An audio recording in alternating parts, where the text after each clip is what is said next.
আসসালামু আলাইকুম।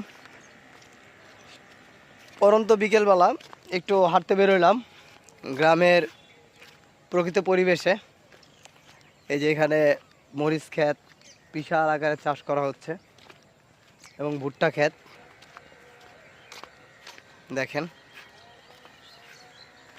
এই যে এখানে আছে একটা ভুট্টা ক্ষেত, এগুলোর সময় শেষ, এখনো ভুট্টা তোলার সময়। দেখেন গাছগুলায় ভুট্টা ধরছে, প্রত্যেকটা গাছেই ভুট্টা আছে। কোনোটা গাছে 2টা 3টা 4টা করে ভুট্টা আছে।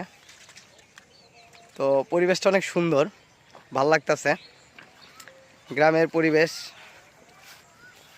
মন, অন্তর থেকে মন পর্যন্ত ঠান্ডা করে দেয়।